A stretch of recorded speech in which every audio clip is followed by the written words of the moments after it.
Yo, shout out to Damar Hamlin. I keep forgetting this guy's name and I don't want to trivialize the situation. I'm super glad that he's recovering. He's still in critical condition, okay? He's still in rough shape, but he is making progress. He's lucid. He's carrying on conversation. It seems like everything's coming back. And if he ever makes a return to the field, it will be absolutely amazing. But nobody wants to talk about what actually happened. Oh, just this 24-year-old relatively healthy man, okay, who passed all the medical screening in order to sign a contract. Oh, yeah, just suddenly has a cardiac event, okay. And then you'll have all of those brainlets that are out there like we talked about to begin with. It's like, oh, yeah, it could be one of those 1 in 100 million type Aldo maneuver situations. Like, just stop it. You know exactly what it is, okay. One shot at a time, okay. But that's all you need in these type of one-off situations. It's like, oh man, I've said my piece on this stuff, okay? Just when it comes to him recovering and Jeremy Renner at the same time, shout out to him. It's a long old road ahead for him. All the information we have on that right now is he's also making a decent recovery, okay? I'm just happy. I'm happy that everybody is coming around and we're not having to report on anything terrible about these situations aftermath. Doctors described Damar Hamlin's neurological function as excellent Saturday. That's a tremendous news as the Buffalo Bills safety continued making progress in his recovery after having to be resuscitated on the field in the game at Cincinnati on Monday. And yeah, the way that the NFL has handled this might be controversial. They fucked everybody in this situation, okay? Because now, okay, Cincinnati's been handed the AFC North.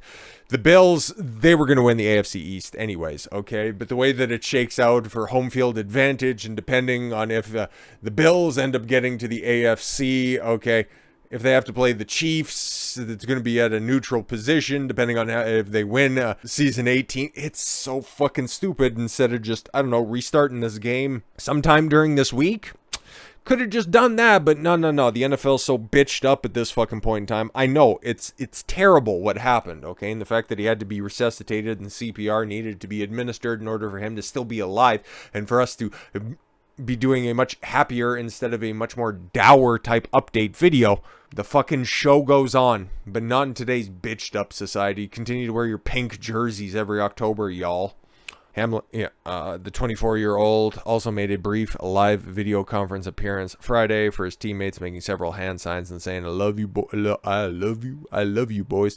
The Bills are planning to pay tribute to Hamlin and first responder. Oh my God, are you guys going to fucking do that old dumb shit from back in the early days of the pandemic? Bang together pots and pans out your window. It's like, well, thank you for your first responders. It's like, if you want to play pay tribute to Hamlin and all that stuff, go out there and win Week 18, okay? NFL will also show support for Hamlin during the Week 18 games, who didn't know a fucking thing about this guy beforehand, okay? Which starts Saturday afternoon, including pregame moment of support. Like, it's all wonderful and fantastic. It's just, it wasn't even that long ago when Tom Brady had his leg snapped in 2009, okay?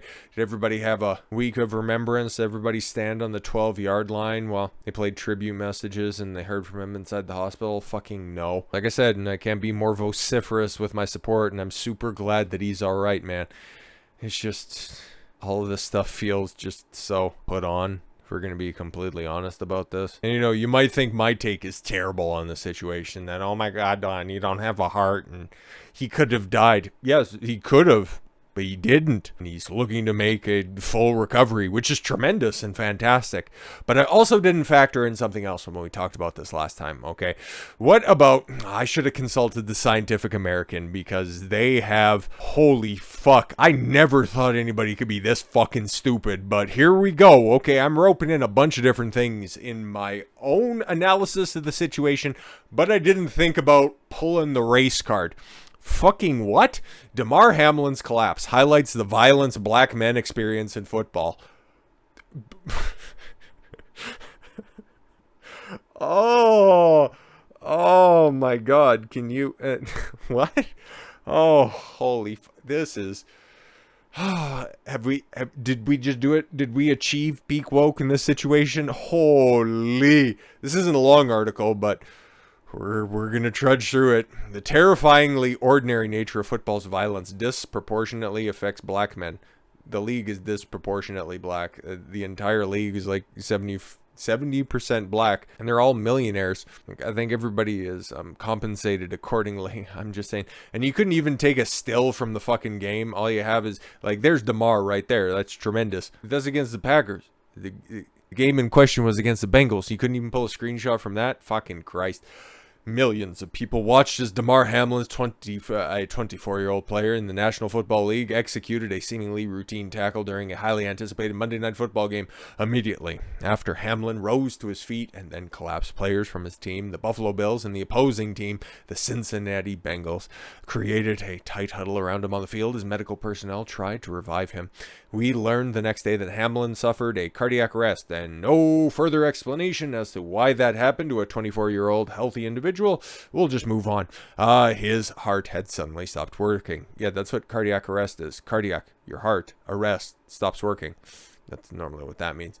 The scene was horrific and is regular for both its regularity and its exceptionality. Matt Gutman of ABC tweeted as much. The scariest part of this is that the hit was, in fact, not scary. It looked terrifyingly ordinary. The ordinariness of men running into each other at full speed represents a normalized, even rationalized violence that is routine to this American game. This is another take on the whole we need to shift towards a flag football type conversation that I haven't seen in a long time. Normally it just centered around CTE and guys just hitting their helmets together. It's just so scary. As a mother, I think that that's really bad. Ordinary violence has always riddled the sport, and it affects all players. But black players are disproportionately affected. Jab mandates leading to cardiac arrest. Black players most affected. What are we doing? Well, black men are severely underrepresented in positions of power across football organizations. What are you talking about? Such as coaching and management. Now's not the time for your fucking neo-Marxist horseshit, stupid. They are overrepresented on the gridiron. Isn't that normally a good thing? Non-white players account for 70% of the NFL. Nearly half of all Division I college players are black. Isn't that a good thing? Isn't that kind of like enriching the black community? Like, wouldn't you normally be talking about this? But no, black people aren't making the right type of money. Racist. Further, there's a process called racial stacking. Okay, coaches racially segregate athletes by playing position. What are you talking about? Sounds like some commie nonsense. These demographic discrepancies place black athletes at higher risk during play. This is the dumbest shit. Scientific American, huh? All right. Like, I would expect this type of writing in the Salon or Slate, but yeah, this is where we're at with a highly respected paper. As a cultural anthropologist, oh man, how long does it take for this bitch to make it all about herself? Holy, all we had to go was like just a few lines into it. Tracy, Canada. Ugh. She should apologize for herself. Here's an assistant professor of cultural anthropology at Duke University. She pulls the race card for a living, and she lives in a victim mindset and tries to find fault in everything that everybody does. Her research uses sports to theorize race, kinship, care, gender, and the performing body. How fucking worthless. And she is currently working on a book project. Oh my god, she's currently writing a book. Recent articles by Tracy, Canada. The NFL's racist race norming is an afterlife of slavery. Oh, she's stupid. Her research uses sport to theorize race, kinship, care, and gender. Sport and gender, huh? What are you gonna say, Well, she'd never write this article, but the violence in the NFL disproportionately affects men. Why are we listening to this bitch about literally anything? But don't worry, guys, we'll continue. Let me talk about me for a second. As a cultural anthropologist, I've spent the last decade learning how black college players, black with a capital B, football players navigate the exploitation, racism, and anti-blackness that are fundamental to its current system. Care to substantiate any of that shit? Exploitation. You could argue that, but they are compensated fairly fucking well. Racism? No, sport is one of those natural aggregators of talent, okay? If you're good, you will be compensated and you will be afforded certain treatments that the less talented individuals do not possess. And the fact that 70% of the league is non-white, That should tell you all you need to know, because if anybody was trying to hold a brother down, does anybody still say that? Anybody still? No, you would be able to point to performance metrics, but this is all about your feelings. I understand. And yeah, anti-blackness, again, 70% of the league is non-white. What are we even talking about? I know. Oh, she knows. Oh, okay, cool. It's not new to highlight the inherent violence of American football. Yeah, it's just, this is the weirdest take I've ever seen on it. Sport requires exceptional athletes who are otherwise ordinary men. I would say that they are extraordinary, because if you take a look at ordinary men that are out there, holy, they are not getting a second look at a professional sports league. You liken these men to gladiators and warriors, which is good, but for you, it's probably bad, because male violence is the real problem. I know somebody, and I used to be in a really toxic relationship. Leagues, organizations, teams, coaches, spectators, and fans who benefit from their performance. Well, so do they. They just don't do this out of the goodness of their heart. They expect them to tough it out when they get hurt and applaud them when they play through these injuries. Yeah, and? Football is a spectacle where excessive violence is mundane, because hits that cause injuries are a constant occurrence and spectators are desensitized to it. That's why the entire football world stopped when Damar Hamlin's situation popped up, because everybody's desensitized to it. Okay. Consumers of the sport assume players will withstand any bodily affront, so they are shocked when a player's physical limits are exceeded, often on a very public stage. Yep, and not want to figure out how we can prevent doing any of that in the future. Don't talk about the jab. You can't do that. No, it's bad. People with a vested interest in professional football rationalize excessive violence. Rationalize it? No, it's a feature, not a bug. Okay, everybody knows. Okay, to take somebody to the ground, it's normally violent. You can't pull a gun on anybody and threaten them with violence. You have to solve problems the way that men have been solving problems for hundreds of thousands of years, for millennia. Moving along. Oh, while this form of entertainment has been normalized, Hamlin's injury demonstrates that ordinary violence has potentially deadly consequences and highlights how black men's athletic labor sustains this brutal system. Trust me, if you wanted to make it more equitable and have 13% of the football population, despite being only 13% of American football teams, they account for 50% of the hits.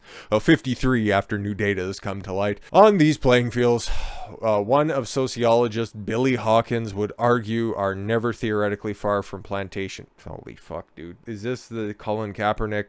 The NFL draft system is basically slavery, but if somebody could go ahead and give me a job, that would be great. I would be more than willing to come back on the plantation. Fucking Scientific American people, financial stakeholders value black bodies for their productive this is getting sexual and physical prowess. You know, white people and not black people play football as well. I'm just saying. And there's also other sports that are out there, but I understand you have this certain leaning when it comes to this stuff. It's fucking weird.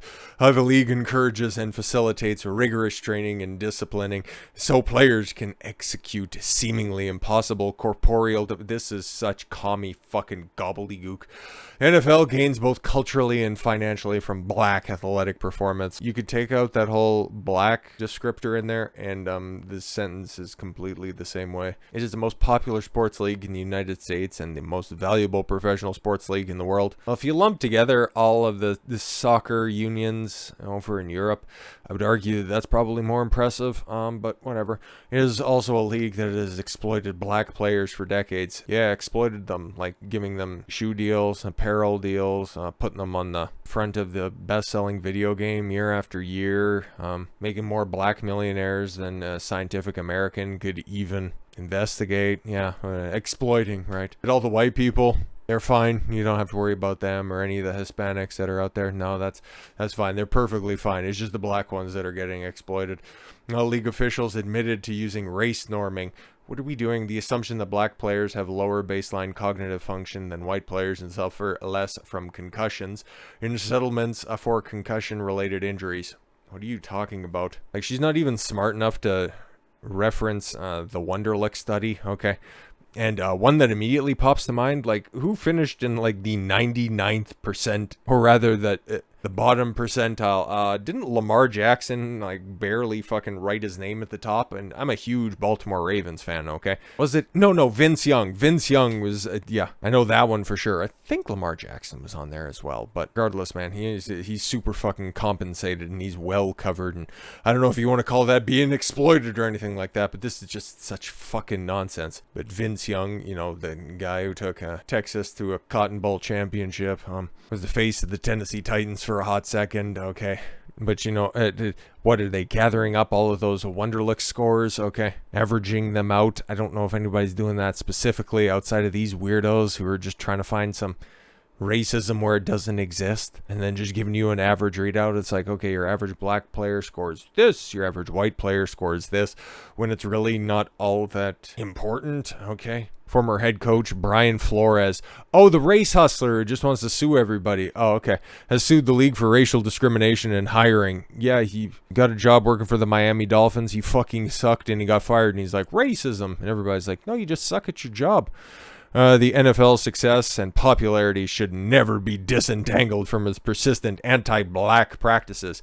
And again, that's why everybody in the entire fucking league rallied around Damar Hamlin, justifiably so, when he went down. And they do that every single time it happens to any player. I've seen this article and it's so fucking stupid. I had to share it with the world because if I have to see it, you do too. So, with all that said, thank you all very much for the gift of your time. I've been Don Consuelo. I want you to follow your gut and get after it. Take care, everyone.